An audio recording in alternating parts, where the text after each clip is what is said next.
fact. So I just started that recording. Excellent.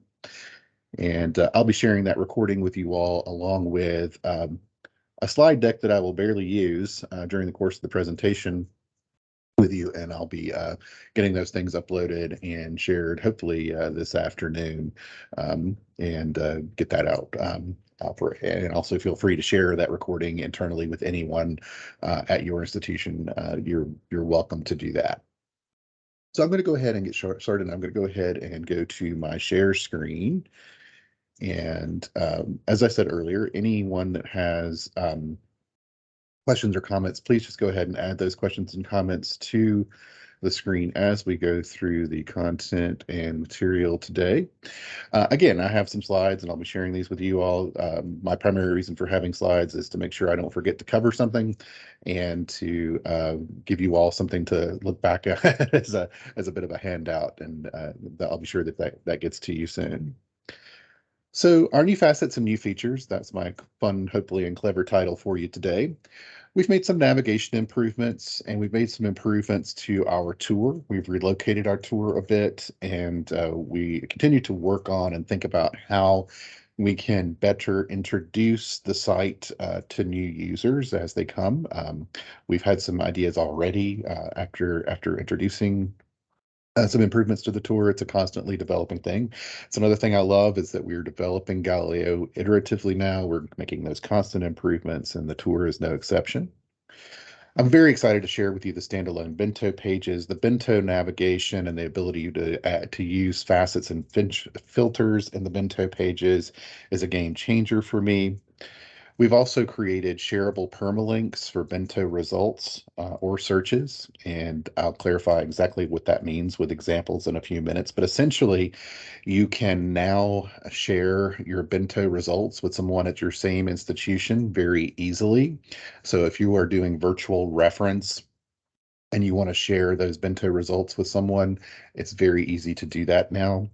The same with a search. If you want to add a search on a specific bento, for example, scholarly articles or primary sources to your library website or to a LibGuide or to a page in a learning management system, you can now do that very easily with the permalinks that the team has created. It makes linking out to Galileo-specific bento results much easier.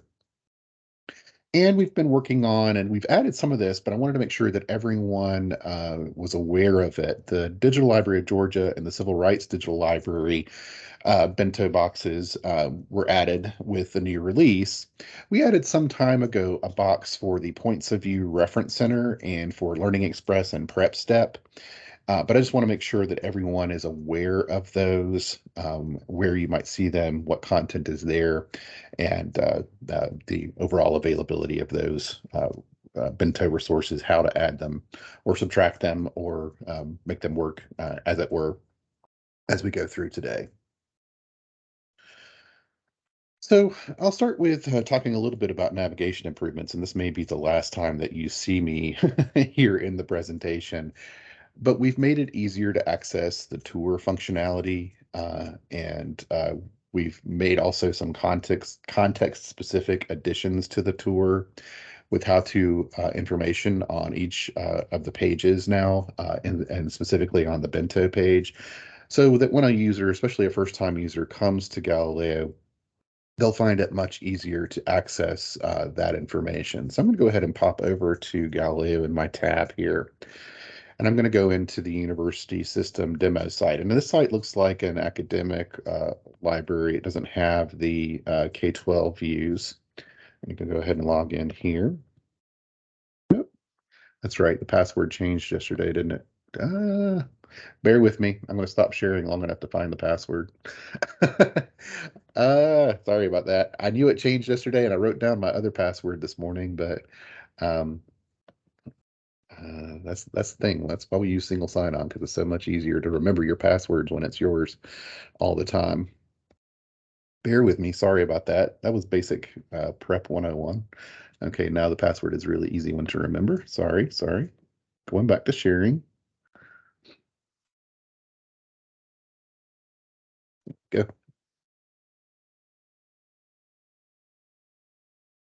Now, Now let's hope this works. Yeah, you guys can laugh.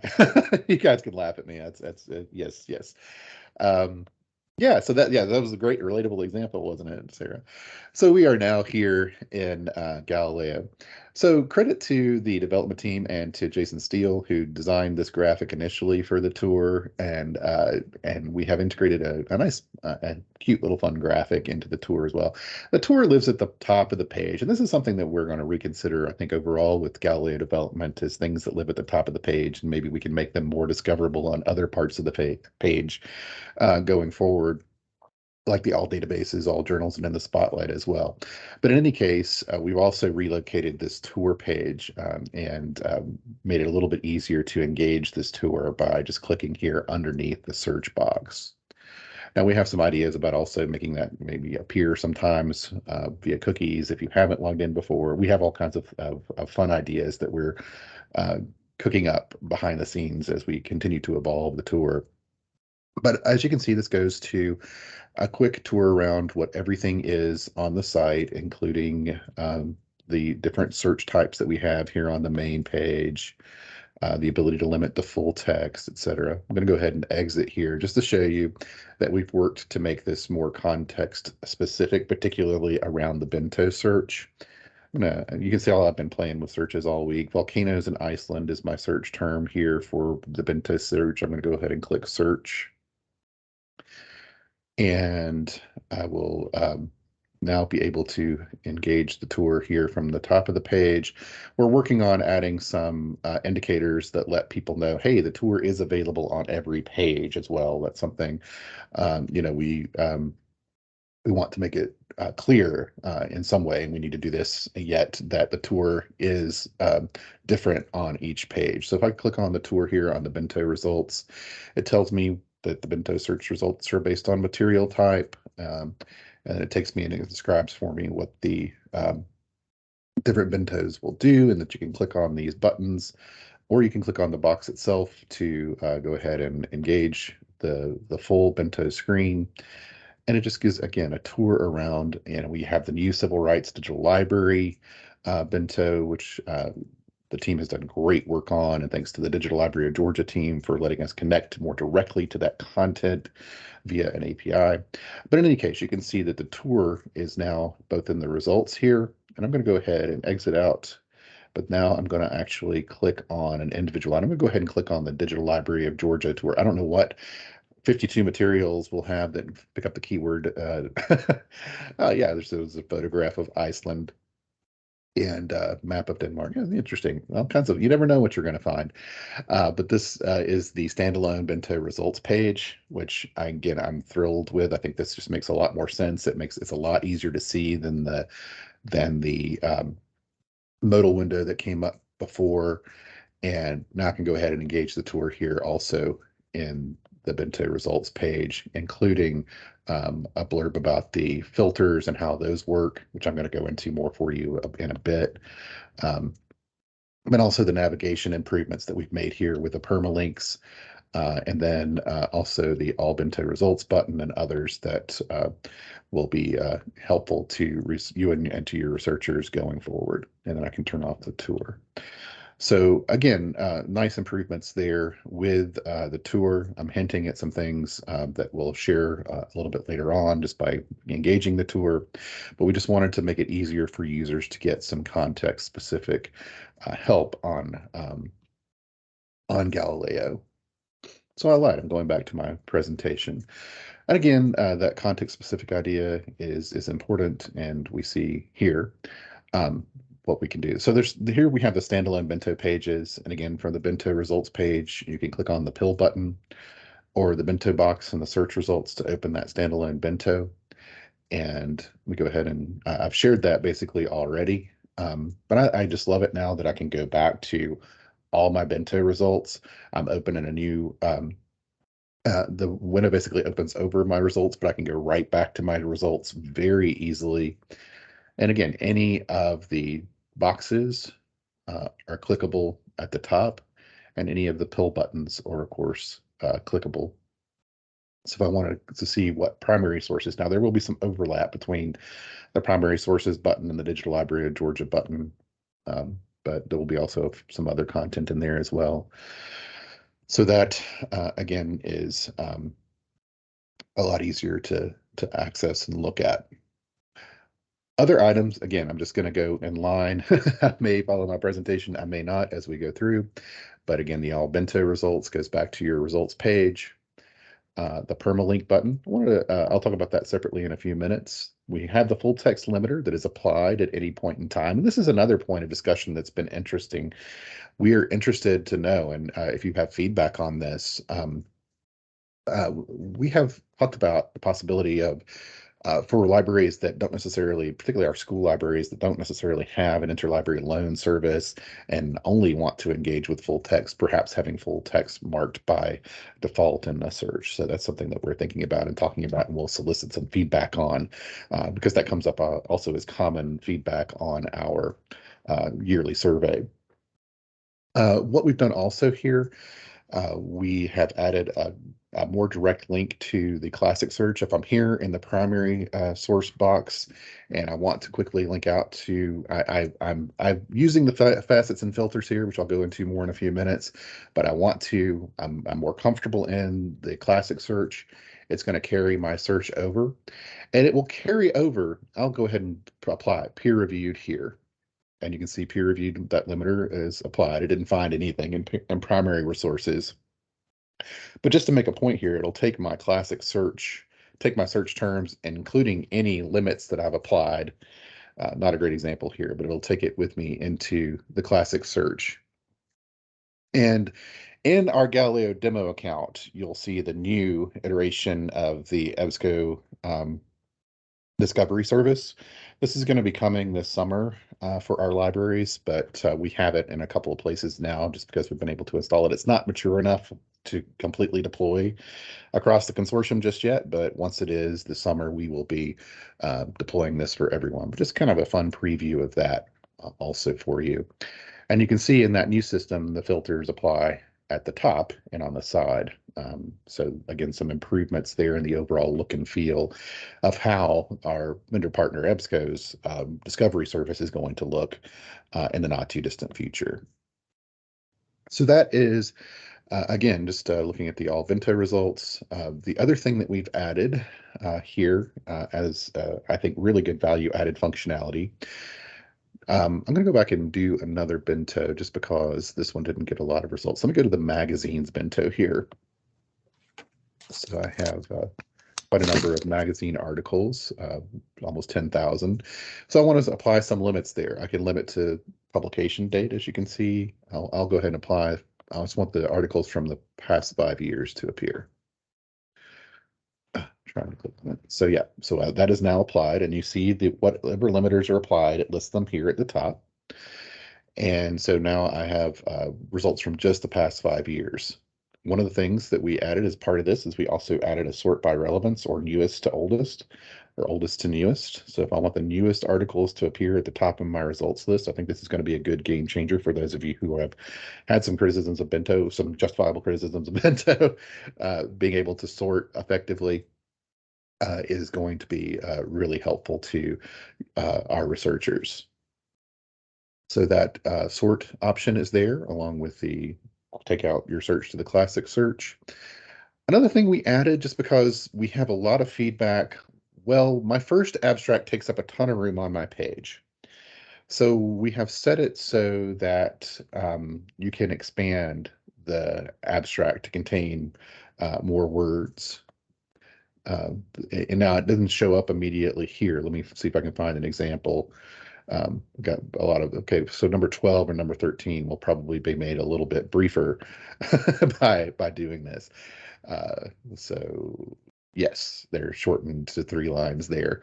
So just know that you may not always see that immediately, depending on, although I have gotten search results where I have had a massive abstract right at the top of my list. So if I have my default set to automatically contract my abstract, then it's helpful in that sense, or I can set it to automatically ascend. Basically, it saves whatever you did last. So it uses a cookie to save the last selection that you made on this. So when you log into Galileo again, it will save whatever you chose last, just so you're aware of that. So that is, again, just looking at the magazine's results list and applying a couple of limiters there. I'm going to spend more time and more detail with you all on limiters in just a few minutes, but just, again, want to continue to kind of give you the grand tour of what you see in some of the bentos in terms of navigation. Click on the scholarly articles button here. Again, I can limit that full text right here. I can apply that peer-reviewed journals limiter. Now that ties to the metadata that we get. We pull several different categories of articles, as does the EBSCO Discovery Service, into the bento that fit the broader peer-reviewed category. And this will narrow it down a little bit more to specifically those that contain, a peer-reviewed designation. Now, there's still some evaluation. It's not perfect. Any discovery system is not going to be perfect on this, but we have refined it by being able to click in the button peer-reviewed journals, and takes my results list down a little bit. And so just looking at a couple of limits applied here, I can sort them by relevance, by newest to oldest. The default is by relevance. And again, we'll look at limiters a little bit more later. The last thing navigation-wise that I wanted to share with you, note that I'm here in scholarly articles. I've applied a limiter to my volcanoes in Iceland search. I may have applied 10 limiters to this. And I want to share this with a patron I've been helping via email or via chat. Another thing that we added, and again, great suggestion from Ann Williams, because I will admit, I did not realize that most databases do number their items in your results list, and we weren't doing that in Bento. And Ann Williams at Middle Georgia suggested that, and I admit I had to go look. I was like, did they? Yeah, yes, they do, and I can see how that is super helpful if you're doing virtual reference and working directly with the user, and you're kind of pulling up things together, and you want to refer to a I just have been disconnected from that, and I did not realize, but it is a great and helpful thing. So that has been added. Another thing that we added is the permalinks, and let me just describe those for you and show you what each of the permalinks do. First of all, I can capture this link at the top now from these scholarly article results and send that to my patron. What I get from the permalink for results, it's going to emulate this pretty directly, but this is a link format now that can be used across browsers. Now, the same rules apply as if you were using a Galileo Express link. When you send this link to your patron, if they are off-site, if they are not logged in already, it'll prompt them to log in via whatever methodology your institution is using. So if you are at an Open Athens institution, it's going to prompt you to log in with your user ID and password. If you are at a password institution, a proxied institution, it's going to prompt you to log in with the Galileo password. So that is what this permalink will do. If I click on the permalink button, it's going to give me two things. I'm going to go ahead and click on permalink here.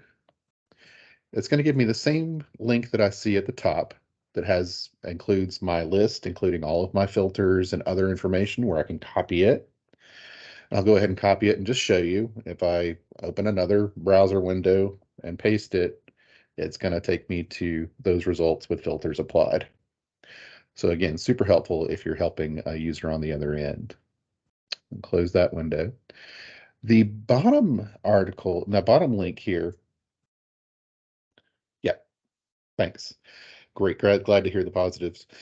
Permanent link to scholarly articles, bento. Now, this is helpful, and again, we'll be thinking about how we want to evolve this. We've long had our Galileo embedded search boxes, and we have a bento search in the embedded search boxes, but we feel like this could be a really great opportunity for libraries to include a specific type of search on their website as well. If I am focused in on a history project and I want to help my users find the DLG stuff, I can capture this for the DLG bento. I can capture this for the scholarly articles bento. So if I go ahead and copy this, this will just take me to a blank scholarly article search where I can do my search and then apply my limiters. And again, same rules apply here. If I'm on site, on campus, it'll work just fine as it is. It'll do IP recognition if that applies on your campus. If they're offsite without IP recognition, it'll just, again, prompt them to log in to that scholarly article search link. So really pleased with that. I think that's just great work that the development team has done to make those links permalinks to search results, and it'll make it very useful, I think, in a number of different contexts. I have covered a fair amount of ground already, and we're about halfway through our time. I'm actually going to stop sharing for a minute just to see what questions there might be, what comments in the chat I might have missed, and to give you all also just a pause and an opportunity to ask any questions that you have so far. So Dana Casper, yes, I think you were specifically speaking to the permalinks and the numbering. Yes, I'm very pleased with those additions and appreciate the great feedback that we got that led to them. Any questions, thoughts, comments? You're welcome to hop on your mic if you want during a, I'll pause for 30 seconds and give us a little bit of Q&A time.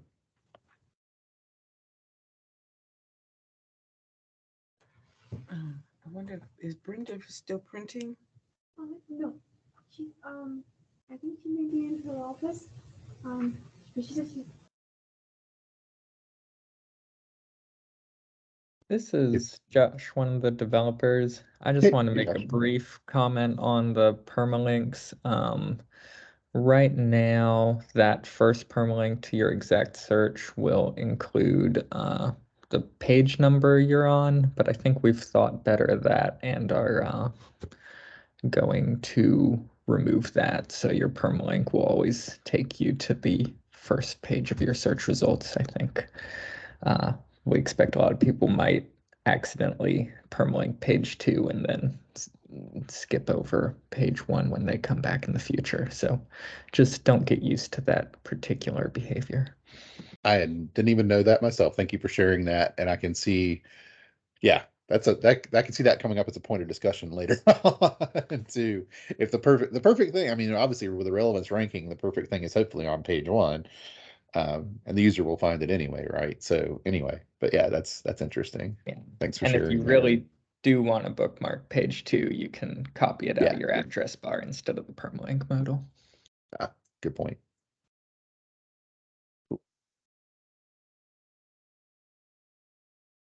All right, well, let's launch back in. Just a few more things to cover in the time we have left, and I also want to make sure that we have plenty of Q&A time again at the end. So I'm going to go ahead and go back to sharing here. So again, I've covered, I think, standalone bento pages, standalone bento pages with improved navigation facets and filters. I did want to point out that, and I will share this a little bit later. I have highlighted all the navigation pieces here. Again, also good for you to see that, anything that I have covered so far, we're going to do, and you're going to have a slide that refers to it.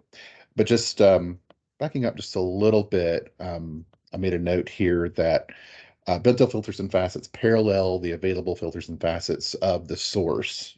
So I have this example here of the scholarly articles. That's going to parallel the facets and filters that one sees in the EBSCO Discovery Service or the classic search. With Digital Library of Georgia, since it's pulling from a different source now, the Digital Library of Georgia is a direct connection. I can't wait to show you that bento. Is a direct connection to DLG now, and therefore the filters and facets that appear on that bento will look a little bit different as they're paralleling the DLG search. So just wanted to point that out as we dig deeper into the bento experience here. All of this, I believe I covered. So facets and filters, a closer look. So again, just to highlight this, the bento facets and filters often parallel what is available in the classic search and EDS. Josh and I were talking a little bit about this yesterday. If you're in a bento search and you don't see a particular facet or filter that you're used to seeing, like for example, this one that I pulled up, you do not see Lexile, and it's the ebooks. EBSCO eBooks is working on adding metadata to anything that needs to have a Lexile range in it. There, you will see them in the EBSCO ebooks, but it's not doing it natively yet. So that's why you're not seeing, most likely why you're not seeing a Lexile filter. I think that would be the most necessary and helpful place to have a Lexile filter. However, that is not coming up in the ebooks. It might come up in some searches, but it did not come up in several searches that I tried yesterday. So if you're not seeing it, it may not be available as a filter in that particular results list that you're getting. So just wanted to point that out too as a caveat to some of the work that we're doing. And this, again, just adding to that, the date range automatic. The other cool thing, I love how the team has done this. And Josh, if you have anything to add here, is the range automatically populates based on the date range of the articles or books or whatever in your search results. I love that piece. DLG works, I think, a little bit differently, but it's generally going to be based on your results, what custom range it pops in as default. Now, obviously, you can change that custom range that you want to search within, but it gives you a starting point, basically. And again, and thank you for the comment on Lexile range. We were hoping to get more and more content that is limited and limitable in that way. I know it's so pertinent for both our public libraries and our K-12 teachers and media specialists.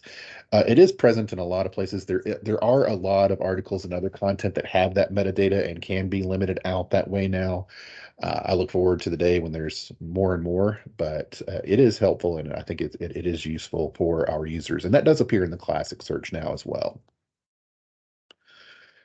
So again, just to mention, there are exceptions to bentos from different sources. The Digital Library of Georgia bento, again, directly parallels what's in, more or less, what's in the refine area of the DLG search. I'll share more about that bento in just a minute. And going back into, again, the Galileo search and the bento editions here, I'm going to go ahead and do a very Georgia-specific search so we can highlight. Just do broad. Again, I'm going pretty broad with my searches. Let's just make sure I get content and can show this off to you. That's a great thing, is you can do broad searches now, and you can get with the bento. And once you get into filtering, it's super awesome fun. Now you can really apply those limits. So I'm going to go ahead and go into the, first of all, the Digital Library of Georgia bento and share this new bento with you. And you see that just some nice things that we were able to do because we have a more controlled stream of content with the Digital Library of Georgia. And we'll talk about how we can do this with other sources as well. Note that the team has added, this is an image, and so there's an image icon here.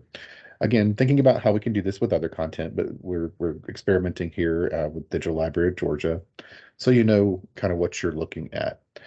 Georgia historical markers here, collection. A little bit of a difference here also on the DLG bento, because date is so important and so key, and this is a date range in this particular case. We have aligned the date to appear above the title information. It's a little bit more complex when you're talking about article and ebook information, because you might have volumes and issues and other things, but generally we're able to prescribe a date here. This is really interesting because a friend of mine is responsible for a lot of the photographs, a former coworker of the photographs that we're seeing here. Interesting. So again, the same, again, you don't see it so actively here with DLG, but the ability to contract or expand your abstract is there. You can limit by the type, the creator, just like you could in regular search in the Digital Library of Georgia. All of those limits are there for you as a possibility. So that is there for you. And just really thrilled. And much the same as we did with the EBSCO Discovery Service results. If you want to take your search results out into the Digital Library of Georgia site, we've done that here. And there's another place where anything that doesn't go out to the EBSCO Discovery Service, the classic search, we tried to make sure that that linked out to the full search functionality, and that includes the database search, bento and Galileo as well.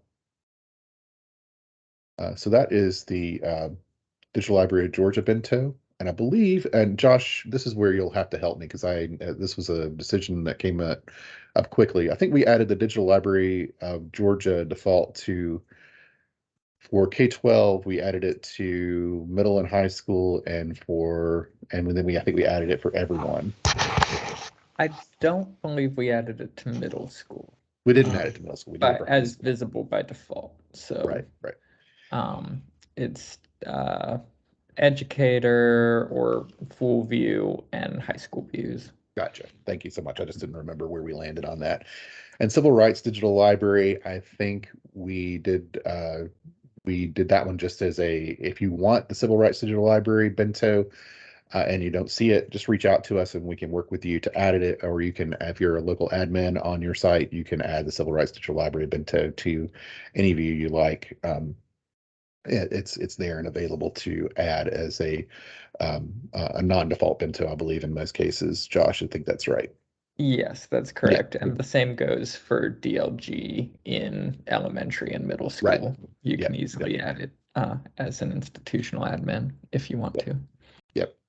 Or, and I'll reference this later on, but if you don't have someone at your institution yet that is a Galileo admin, we can work with you on that, or we can make those changes on your behalf in Galileo admin if you simply ask us for them.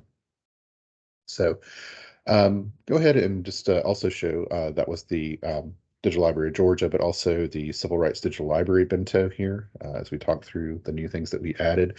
Again, this is a massive collection, the Civil Rights Digital Library, that pulls content from a variety of different institutions. You can see oftentimes you'll get the image of the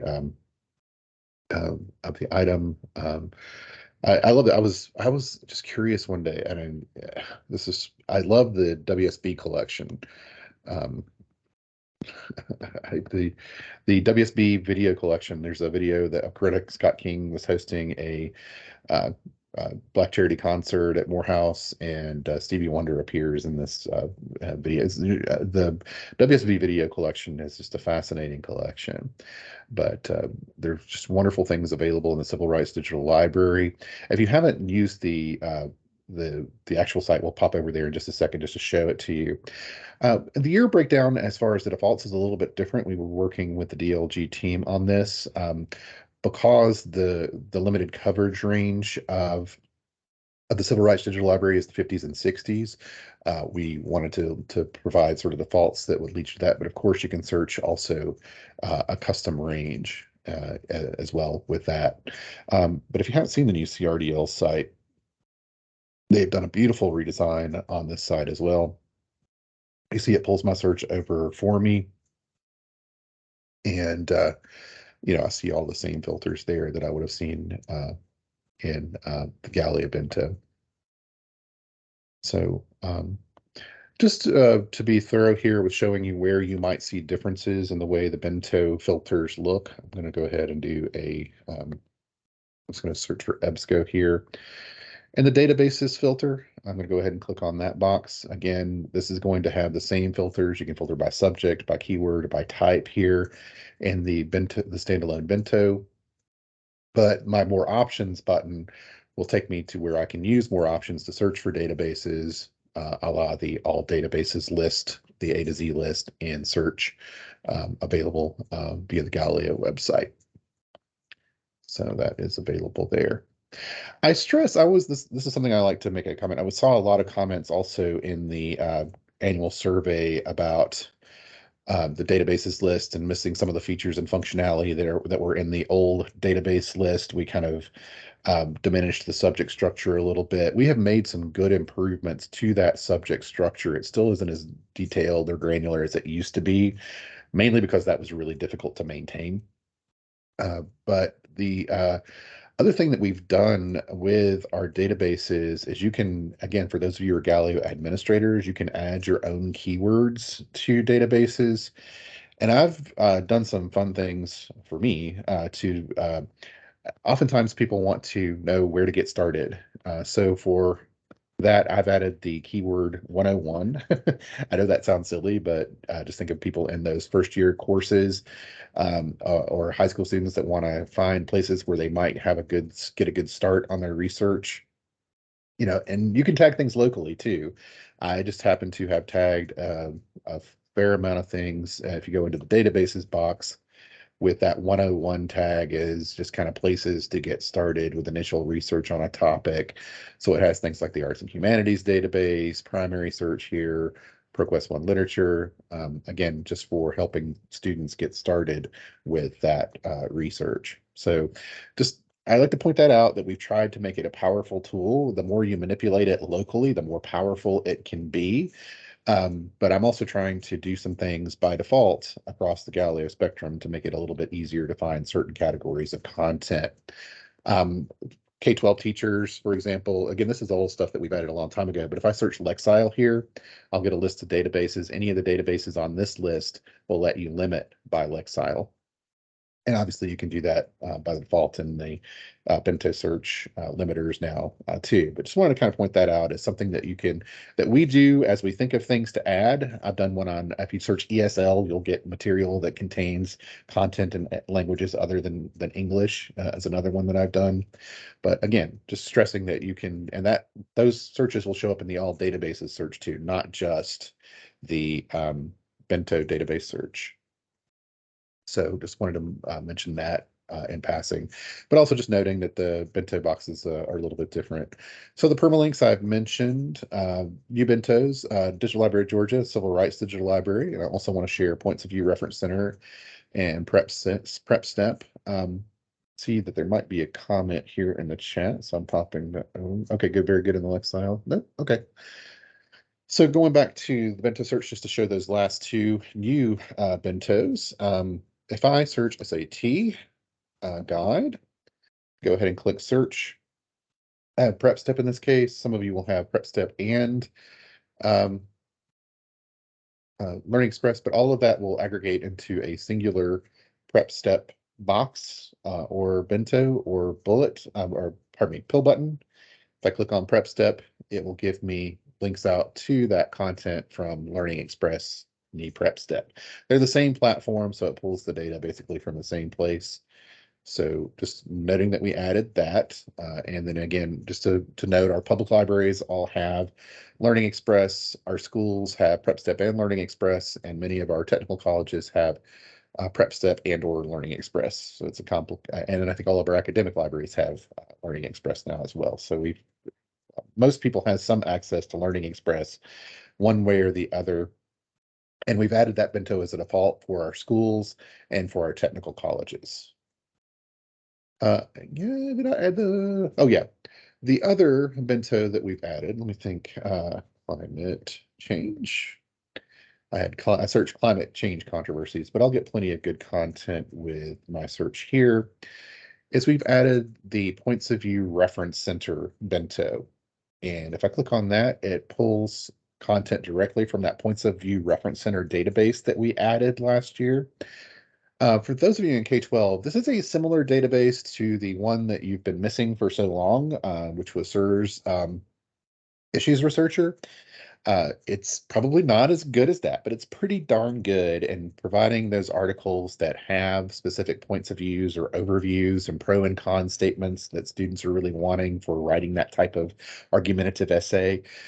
So that content has been added, and we do have a bento for it. We really wanted people to find it and use it, so that's why we added a separate points of view bento box here for that database, and that's available as a default, I believe, in I think elementary, middle, and high school, and it's also available as a default for our technical colleges, but it's also a bento that anyone can add, as everyone has access to the Points of View Reference Center database. Those are our new bentos and the things that we've added. And again, we're going to continue to make improvements. As I mentioned, Digital Library of Georgia, Civil Rights Digital Library, the Points of View Reference Center, PrepStep. And just a note, if you are wanting to make changes to your bento configuration locally, I mentioned that Civil Rights Digital Library. If you want to add it to any of your views on K-12, there's a couple ways you can do that. We have some short recorded training sessions that Mike White from the Galileo Support Services team has done, and we can share recorded training with you. And once you've completed that recorded training, we track carefully who is the administrator at different institutions, but we'll add an admin account for you and train you and show you how to make those changes locally. So just contact Galileo support for those admin training opportunities. Also, we can do on the fly, on demand kind of virtual training. We do that from time to time for those that might want it. But most people have been really satisfied with the just watching a couple of video trainings and then they're ready to go. If no one at your institution is currently trained, but you still want to make some changes or additions to your bento, just reach out to us. We're happy to help, happy to assist with that and walk through that with you. You can just reach out to us using the forms that you'll find to contact Galileo support, and just use the technical support form. You'll see two forms there, a technical support and a general support form. They both go to the same place, but you can just use the technical support form, and that will give us the information that we need to get started with working with you on training, setting up an account, or if you just need us to make a change to your bento configuration, we can happily do that just by, whatever you need, just let us know in the form. And that's everything that I wanted to share with you today. I hope that that is helpful to you. I want to open the floor. We have a couple of minutes left for any questions or comments. Again, thank you. Thank you for anyone who filled out the Galileo survey, who has participated in our trainings in the past, or who has given us feedback and any number of feedback streams that you have. We are listening.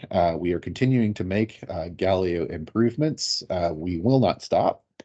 We want to make the resources better. Later this year, we hope to begin working on more of our personalization features, and there's certainly some other things that we can do to further improve the bento search. We did not get to bento custom configuration for individual users this year, but that is still on our radar. We wanted to make it so that an individual user can come to the bento search and turn boxes on and off as they see fit, or add content if they want to. So that is, again, still on our radar and something that we want to do. But I'll pause now, as I said I would do, for any questions that you all have. And I'm going to go ahead and turn off my sharing, and that way I can see anything that comes into the chat, or you're welcome to open your microphone and ask a question that way.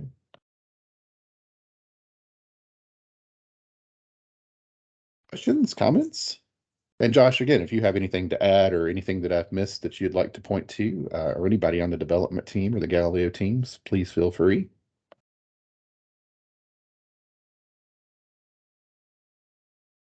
No, I don't think I have anything. I think quiet means thorough. I think I covered it all. All right, well, we'll go ahead then and wrap up. If you have a burning question that you don't know how to ask just right now, or if you want to follow up with me about any aspect of this, please don't hesitate to reach out to me directly via email, russell.palmer@usg.edu. And I'm more than happy to talk through something with you. I'm more than happy to listen to ideas, whatever you might think would be better and would improve Galileo even more. We're always more than happy to listen. And if we're not around, we're again coming up on the holidays. And again, Merry Christmas and Happy Holidays to everyone on the call.